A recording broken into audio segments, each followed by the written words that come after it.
Good afternoon, everyone. I'm Mary Rugarber, and I'm with the Gloucester County Historical Society. And today, on this last Sunday in November, we're very, very honored to have Gregg Perry with us. Gregg Perry, who is a nationally and internationally renowned preservationist. And Gregg is going to lead us on the beautiful components of a William Savory, our 18th century William Savory chair, one of our prized pieces. And we also have another Savory piece, the hand desk, which Gregg will talk about. And he will have 2 additional seminars, one in January, one in February, where the focus will be on our hat and desk, made also by William Savory, and on the Vine and Berry Ogden chest, a prized piece for Chester County. Thank you, and I'll take it away. Thanks, Mary. Very nice words. Thanks, everyone, for coming. So I'm just going to enlighten you just a little bit, but they were very kind words. I just want to mention that my conservation and restoration training of decorative arts took me into Paris, the famous École Boulle, and I studied at the Louvre Museum in Paris and Westdean College, which is one of the finest conservation schools in the world, universities in the world for decorative arts. So what brings us here today, the Gloucester County Historical Society here is very unique, and they're very proactive. I've been through all their clocks in the past few years, and not just the clocks, but wood components of the clock. So they're looking for degradation, they're watching their pieces in real time, which is a lot more than I can say about many historical societies in the state or the tri-state area. So very proactive, so kudos to everyone who's involved. But in doing that, we have had many discussions over the years. And as Mary just alluded to, we have a great secretary here made by William Savory, and the chair that I have my hands on. And in addition, a line and berry chest. So these 2 others will be carrying over into the new year. So it's very important once we found or talked about the Savory chair. William Savory was the number 2 chair maker in Philadelphia in the 3rd quarter of the 18th century.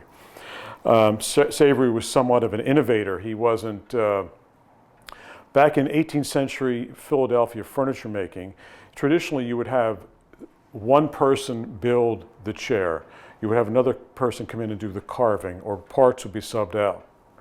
Savory is one of the first individuals in Philadelphia to do all the components in-house, so his place was very segmented. Such as Thomas Chippendale back in London, who primarily worked for the aristocracy and the king. Chippendale was the first. He had everything from upholstery to finishing to design and conception done in-house. And the thing that sets Savory apart is Savory made chairs for the working class man in Philadelphia, all the way up to General Cadwalader and these other very, very important people in the growth of our great country. So there's a lot of notable characteristics we're going to go on and look over about the Savory chair in front of me.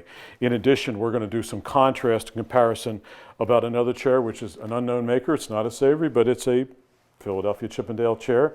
And then over here is one that I've created about 25 years ago. And this was in curled maple, okay? So it's getting toward antique status on a very quick level. So. And just a word about antiquity here. We're in a nebulous time here, I would say, in the last 20, 25 years. I've been doing this close to 35 years. The last 25 years, we just find these beautiful decorative art objects in wood, particularly in wood, don't curry a lot of favor for younger people. And when we say younger people, people under 40, maybe 50 years old, and hence the value of these items have gone down considerably. And for example, a chair like this 20 years ago could fetch maybe $1,800, maybe $2,500 at, say Freeman's Auction in Philadelphia, one of the oldest auction houses in the country, known for the traditional items that goes through it. Today, this chair is bringing about $300. So it only takes 2 individuals, 2 auction goers, to appreciate the object, to tango in the auction. So that's saying maybe one person has interest in this chair when it goes up for auction, and $300. And it also, what happens with these pieces, they fall through the cracks. So somebody who said, well, I can never afford this chair for $2,500. I can afford it for $300. I can put it in my house. Maybe he has younger children. The kids sit on it. Uncle Joe leans back, he breaks the chair.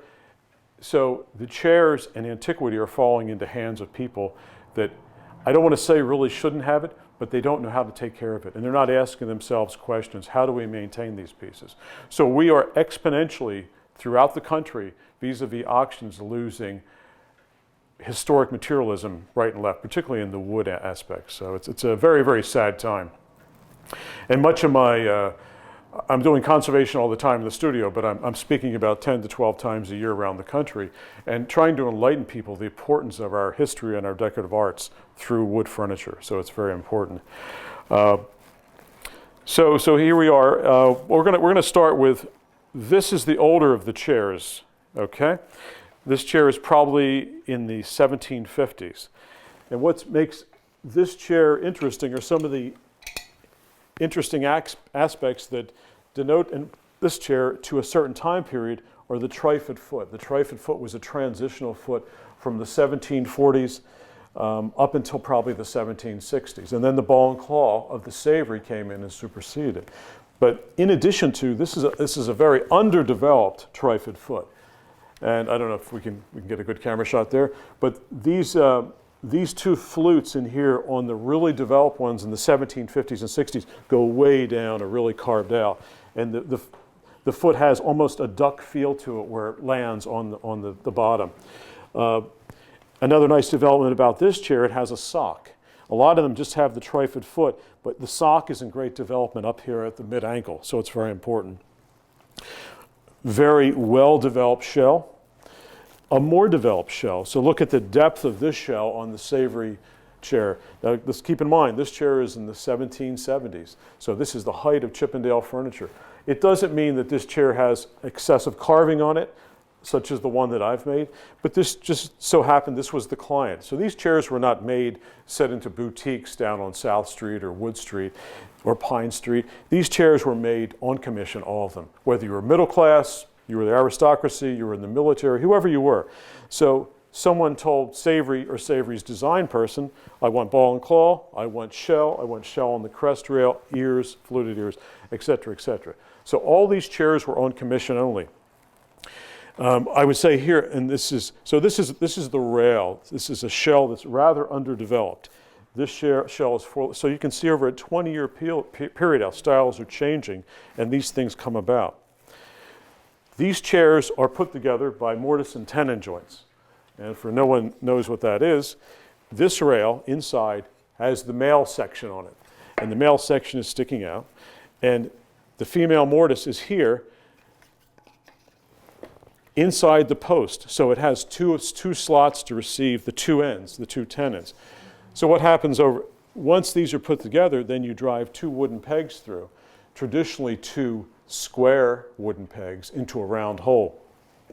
And we tend to offset the hole a little bit. We tend to drill the peg in the tenon section a 1/16, an 1/8 inch that way. So when that peg is drawn in, it's a draw tight, it pulls it tight. And this will last for a couple hundred years. In addition, traditionally, this joint was glued using animal high glue, okay? So you have two things going on, two methods of structural.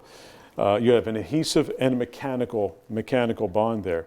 But obviously what happens over the years, the rail expands and contracts, this expands and contracts, and with humidity and temperature changes throughout the year, and it pulls at that peg and pulls. Finally, after 250, 300 years, the peg gives way, the glue fails, and the chair becomes loose.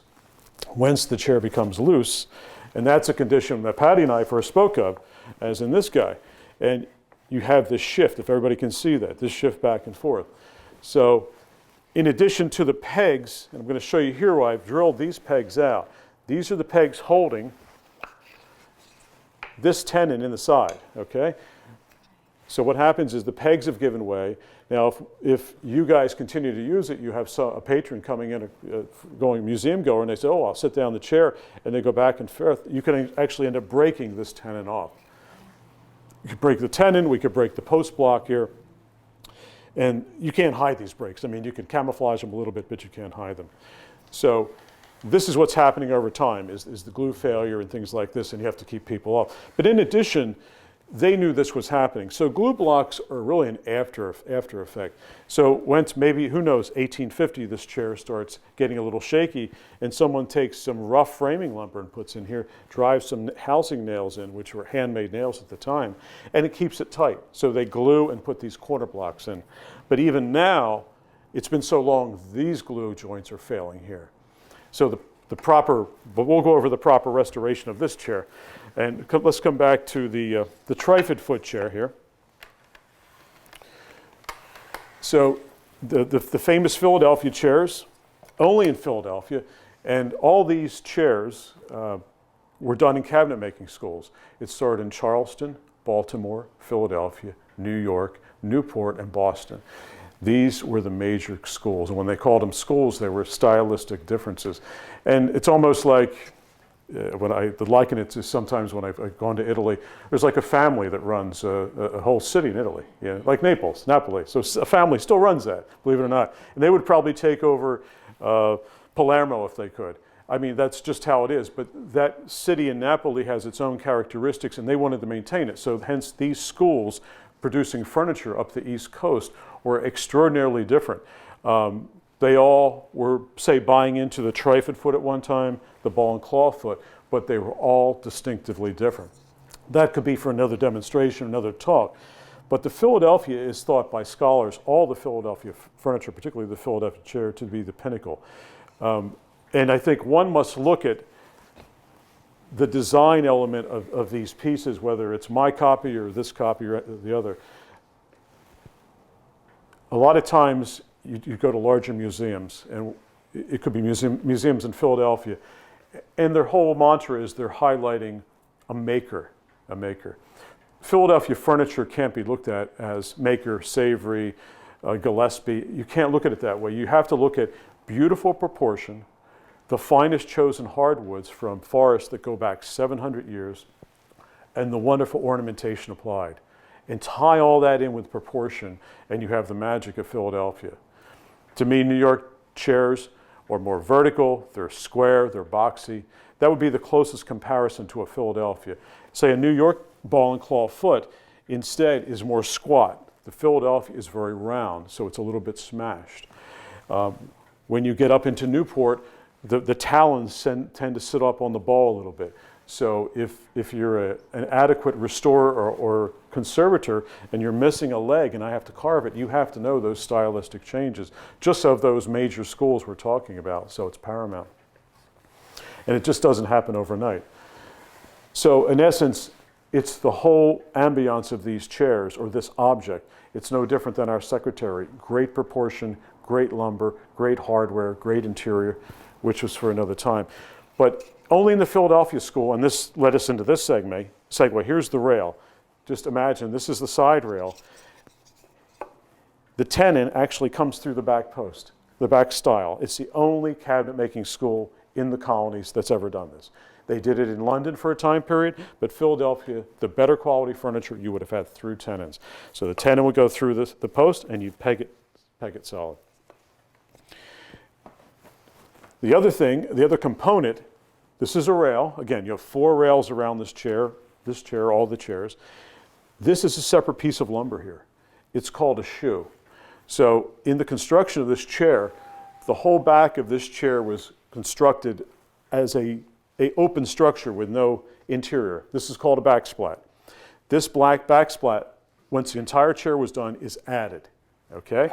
And the splat would slip up with a tenon into the hole, mortise, into the crest rail. It would slip up, and this shoe piece would be out here, and you just layer that back down, and you put 2 nails in. So you know you're dealing with a Philadelphia chair. All the other schools have been done entirely differently. So these are indicators of the school we're dealing with. We have really choice walnut here. And another indicator is, to the novice, you may look at the back legs being round, conical. They're not. They're highly shaped into quarter round segments, terminating in this very fine line I can feel down here. It's almost imperceptible, but there is a line, and the apprentice would have to adhere to that line. So again, we're looking at more indicators how to authenticate a certain chair from a certain place, and from a certain shop, for that matter. Now keep in mind though, you could have had apprentices that would have left Savory shop, Gillespie's shop, Benjamin Affleck's shop, and they would have gone to open their own shop. So they would have taken these characteristics and possibly incorporated them into their own furniture. And we see that today with the shop of George Nakashima up near New Hope. Nakashima's pieces, as we know, a slab table can go for 50, 150,000 a day. Huge numbers. I mean, these pieces should be going for it. This is real art. I'm a traditionalist, and the art of this structure, this is a very difficult, the chair is the most difficult thing to build. That's the epitome of furniture making right there. I'd like to say anybody can build a secretary back in the period or even a reproduction today, but not just anybody can do it. You have to do it well. You have a slant desk, you have small interior drawers, but the chair is a total another animal. So what I was getting at is Nakashima has had multitude of apprentices, people that work for them, and there's a ton of fakes floating all over the place out there in auction land. So you don't know. You don't know. So what we have here traditionally is called a slip seat. So again, say in Savory's shop, he would have had upholsters right there. Now, this chair would have started out with round glue blocks right at birth. And it's like this guy. These are original glue blocks. But as these joints became loose on this chair, who knows why? Maybe he was a novice around. He thought he could put these huge corner blocks in, it would give more stability, but it didn't. These are actually more form-fitted, and they're higher. So he's got more vertical surface area. These are thin, but they're wider. So he's getting a better glue joint here. So these have been lost, and this is part of the components that we're going to replace these with the vertical blocks. And these would have been done out of a Douglas fir. These are Douglas fir, and this is the secondary wood of this chair. You can see here where they actually drilled a peg and they missed. Instead of going right into the square of this back rail, it kind of went out on an angle, and the peg is there. But this is, and I can tell this with, I brought a magnifying glass before we started. This is an auger bit. I can see the termination of that drill bit, and it's like a spoon bit that they would have gone like by hand with an auger. So that's how this chair was put together. The other interesting thing, we were talking about, again, all of these chairs with the shoe technology.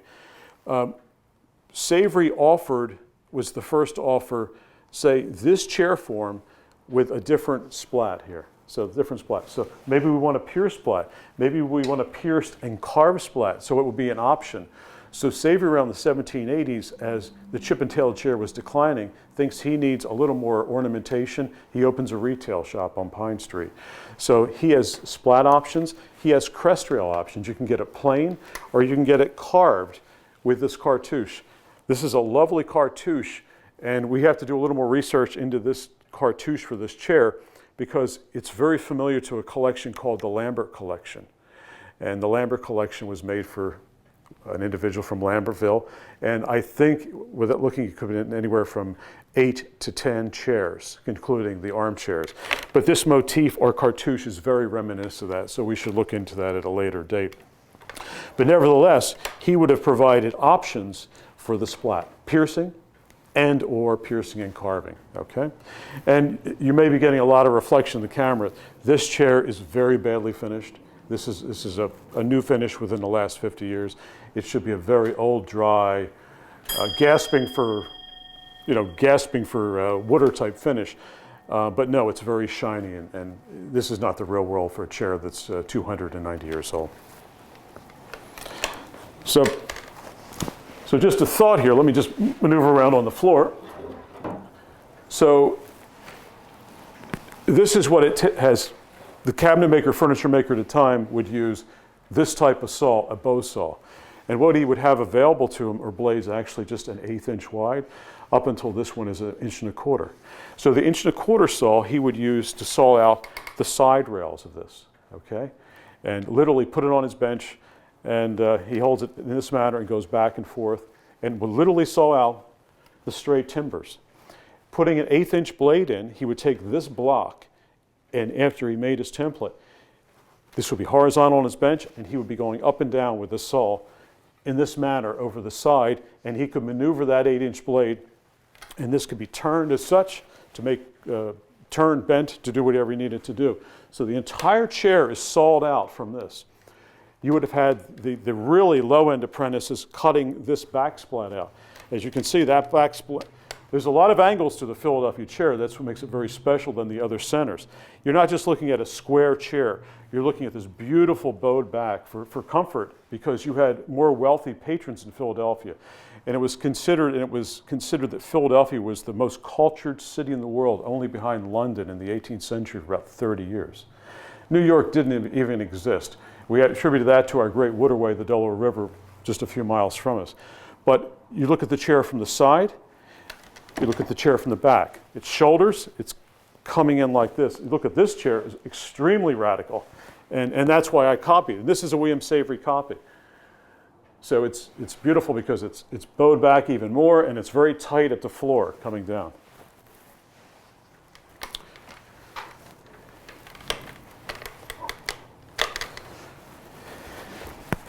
Just a word on the upholstery.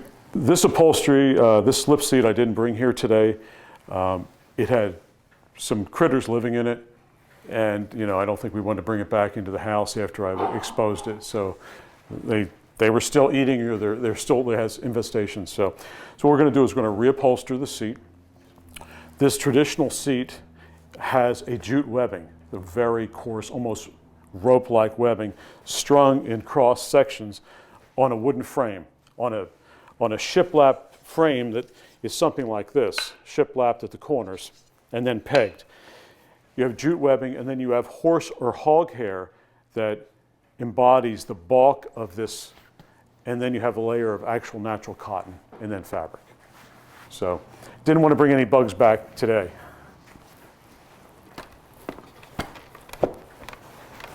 So what we'll do is, even the frame, because the frame was infested a little bit, what I'm going to do is put it in a tent with some chemicals, and they're really garlic-based chemicals, and they will do a total kill, and then do the restoration of the slip seat. So what are we going to do with our Savory chair? So it's one of the most prized pieces in the collection here. There's no doubt about it. And the first indicator is the front assembly of the legs and the apron. That's telling us we're in trouble. So first we're going to take out the replacement glue blocks. Using old timber, we're going to put the vertical round glue blocks in the corners, okay? And everything is going to be done with hide glue. So hide glue was the standard glue used probably from the third quarter of the 17th century. Hide glue gives us great, what they do is they'll skin the animal. They'll skin a steer, they'll skin a cow, and that collagen fatty material could be a half-inch thick under the entire hide. It's scraped out and it smells very badly, but you have the apprentices boiling in a pot to get the right consistency, almost like maple syrup. And every day, the apprentices would have this huge cast iron vat in the center of the studio or workroom, and one would just be responsible for keeping the fire going, the other keeping it hydrated at the proper consistency and stirred. And everyone would come and literally pick up their pewter mug of hide glue to take back to their benches from whence they were working. And they too would have to maintain it with heat. So they'd probably have a small fire either on their bench somewhere, vis-a-vis candles or something like that, or on the floor. So the hide glue and was sold at supply shops in Philadelphia and all the major cabinet making centers. So somebody gets the idea, why use hide glue? It's high tensile strength, and yet it's very flexible. So when the wood moves, the hide glue moves within reason, but it's still very strong. So it's not a brittle glue when it dries. Like if you use today's modern epoxies, these glues are extraordinarily brittle. I mean, tensile strength, pull strength, harder than steel, but when you go to a twisting motion, these things can fracture and crack. So this is interesting. So what they found was, why does it have flexibility? Well, it's in the animal's hide also, but they also, on research, major museums have done research of this, and they find a high uric acid compound. So they determined that possibly the men in the shop used this as a urinal. So they're cooking the glue up and they urinate in there. And what they found was, with this uric acid, super flexibility, and it doesn't inhibit the strength at all. So So today, when I purchase high glue, I have separate uric acid crystals that are probably either synthetic or they're dried down from animal urine, and then you drop a few in there and mix it up, and you have a lot more elasticity. So we're going to remove the glue blocks. We have a fairly good patina in here. We have a finish that's dying a little bit, and dying means that it's oxidizing. So where this clear film finish actually meets the wood, that substrate, it's always moving when the wood's expanding, even though this is not really thick. So we want to come back and hydrate it with some various waxes as a final rub down. Other than that, structurally, we're going to pull all the pegs on all four corners, replace the pegs, and do a reglue and put new glue blocks on. We're going to rebuild the seat, as we said, if the seat frame needs it. And we can see back here, I don't know if the camera can pick that up, here's the shoe again. So again, Savory puts the splat up into here, into the groove with the tenon, and he brings the shoe. We have a nail here and a nail here. If we had to take this chair totally apart, which I'm not going to do, I'm going to keep a clamp on here upon doing the repegging. Then the splat would have to come out. I'd pull the nails out, do a little bit maybe to break the glue joint, and I can feel that this glue joint is standing proud now, so it's going to move easily. And I literally would lift the splat out and do the necessary repairs and put the splat back in. We can see up here there's a crack running up here. There's been some damage. So maybe this chair was, remember, people moved a lot. People moved a lot in their wagons. So maybe somebody's swinging the chair around the doorway and it literally cracks it. And then they come back and somebody re-glues it. And maybe not such a good glue job. So that'll be taken care of. Different ways we're going to work on that. Don't have total direction, whether we're going to open the crack up or we're going to work with the existing and smooth it over with abrasive powders and abrasive papers, and then put a new film finish back over it. So the new film finish back over it is meant to look old. And the key with all these restorations and conservations is to use like materials, whatever we are doing. It's got to be like glues, like finishes, and everything, the key in conservation, everything is reversible. They didn't plan it that way, but see, they were using everything natural, and everything natural is reversible. So you can't use epoxies and the filler down at the hardware store to fill in and color over. And you don't go down and use, acrylic paints and, browns because there's something white there. So you've got to use natural materials, because what's going to happen in 5 to 10 years, that repair is going to go through. One day you'll walk into the museum and say, oh my God, what are those pink dots on there? So the oxidation of those materials you used were much faster than the oxidation of the original chair components. So we're trying to use like materials all the time. So this was probably one of Savory's lower end backsplats that was pierced. And looking up Savory, and again, only so much time for the talk, and we have so many people here, it could be difficult. But right here, this drop would have been a scroll or a volute that you see in this chair. Okay? So he would have had the apprentices or brought the carvers in, and sometimes these were carved in place. Sometimes these were carved actually on the bench. But again, you would have had a volute here, here, here, here, and up here. And where these cross bands, like on the chair that I did, it looks like they're woven, and it gives you a depth perception. Here it does not, because it's economics. This may have cost 5 cents, 10 cents more, literally, to dress up with ornamentation, the splat.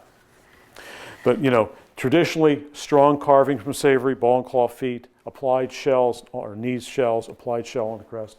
And this is the pinnacle on the crest rail, a phenomenal shell with lovely flowing acanthus leaves draping down. So a real Savory indicator.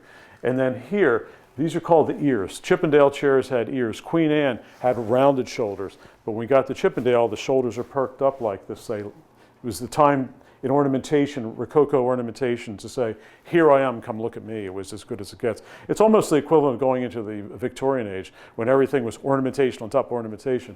So the chair making hit its zenith in Philadelphia with the Chippendale chair. So again, you not only have the ears going up, but we have these stop flutes, which are nicely carved in, and you have a small scroll. Some of these have huge scrolls underneath. Look at this scroll, it's fully developed. It's almost like a roll. Imagine rolling a piece of paper or a piece of music up, and you can see the scrolls carved in the end. This is very underdeveloped, so again, most of the information wants to be relayed to the front of the chair. And all this carving is based, the sculpting is based on how light hits it, the light refraction back to your eye. And the same thing with wood finishes. What's happened to this? This chair was originally a chocolate brown, had more of a sheen to it. Not a sheen like this. This is telling me plastic.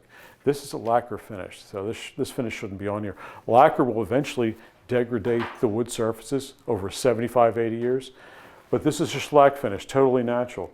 And for no one out there that knows what shellac is an excrement from the lac bug, and the lac bug is only found in India, nowhere else in the world. This bug lives on bushes in India, and what it does when it has its offspring, it gets on a branch, it forms like a cocoon of its excrement, and the excrement is shellac that we use today. And they've been using this for a couple hundred years now. So the shellac, if anybody looks on woodworking catalogs, you can buy shellac in a very coarse form. Pieces of twigs that all these little houses that millions of these bugs, so you have natives literally living in tents in India, going out, breaking the twigs and putting them in like a burlap bag and sending them back to the States or over to England or France. So that's how the shellac is made, but then it gets purified, it gets watered down with alcohol. So alcohol is the only solvent that will break down shellac. It's perfect. And how did this happen? When I studied in France for a few years, some of the historians think that, French have been drinking wine for over 2,000 years in that country, and somebody has had wine, just like the urine in the glue pot, somebody has put the shellac in some wine, and hence we can, under gas chromatography, we can start seeing different colors of reds in finishes. And we're saying, like, where is that coming from? And that could have been putting it into Merlot or whatever, or Burgundy, or whatever the wine of choice. So they were probably doing what was available. They didn't have clear alcohol to put in these things, so they were actually putting their wine building finishes. So how interesting is that? Just like in Italy, in 16th and 17th century Italy, the violin trade, they were putting blood in. They would take the dead, they may cut their wrist, and put blood in the varnish, and all this, these mystical varnishes that change the tune. It may change the tune a little bit, it may be the wood, it may be the structure of the violin, but nevertheless they were using blood as a color agent. I'm not so sure in the shellac trade in 18th century furniture, whether it's in France, England, or America, that wasn't the intent. That's where the alcohol they had availability to. So very interesting. And anyway, shellac comes in a very crude nature with twigs on it. It comes in all the way up to fully strained and cleaned. It's called super blonde. It's totally clear. So if you're doing inlaid furniture in late 18th century, early 19th century, you want to put a clear furniture in because you want to see the inlay. You don't want to put a color on it. But when we're doing restoration of something like this, they call it ruby or garnet shellac. It maintains a lot of the dirt and things that we don't want in there, dirt of the area where this bush was growing. But it ends up giving it character too. So, and so we have no idea what they use. We can only do partial analysis to find out shellac, how old the finish is, and things like this. And what would happen with typical chairs like this, chairs like this were used, by the time we got to the 1770s in Philadelphia, if you were affluent and you obviously had a lot of culture and money for the Philadelphia area, you would have chairs in your parlor, in your dining room, your bedroom. Chairs would have been all over. You would have been a chair collector, and it was the thing to do in Philadelphia in those 1770s. To be able to say that you had a savory chair, you had this guy's chair, and it would be like today collecting watercolors from local artists. So how interesting is that? But today these things are lost. I find these things in people's garages, and they got tools sitting on them, et cetera, et cetera.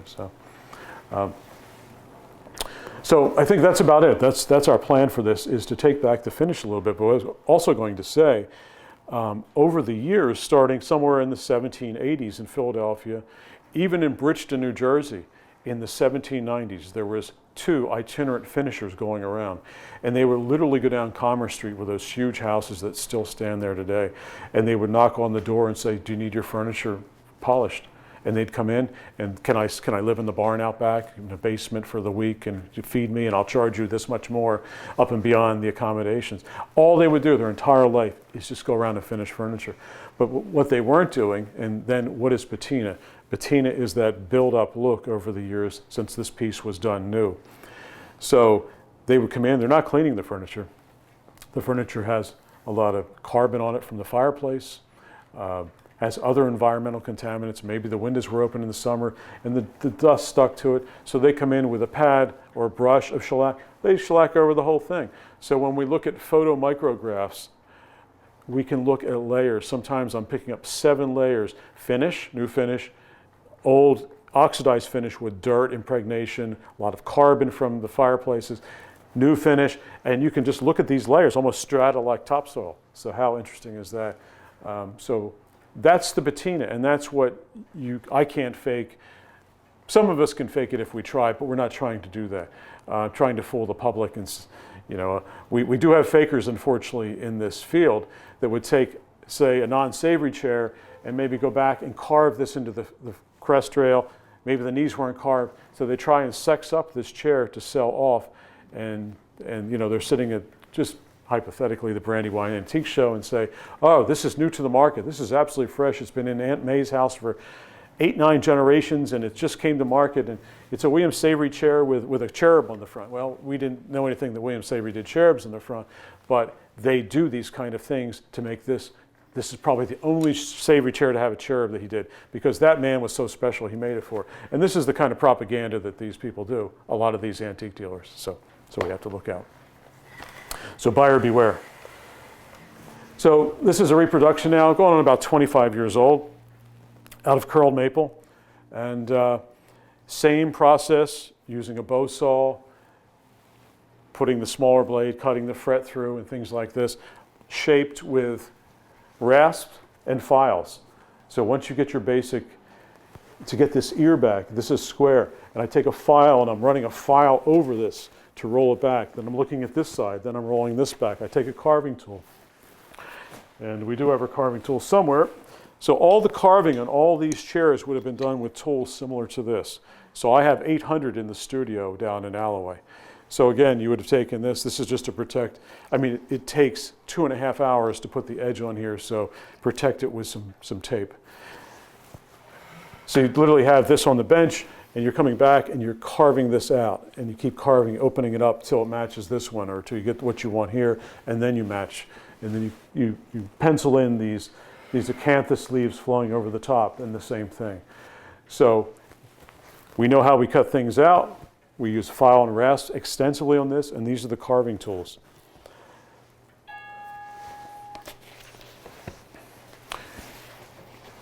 And again, very few people would have put leather on a chair like this. This would have been an upgrade in any of the one shops. So I think this pretty much covers what we were going to do with our William Savory chair. And we're here today to make everyone aware of the dire need of a great piece of historical artifact, which is, from the Delaware Valley, which is probably about, maybe 20 miles away, 15 miles away. It needs to be saved, and we're, just being people out there being made aware of this and the importance of this item, and how we are able to identify this item. It's very important that we're not doing something to something that's not real. And so I hope I've given you enough indicators to get a good understanding of all this.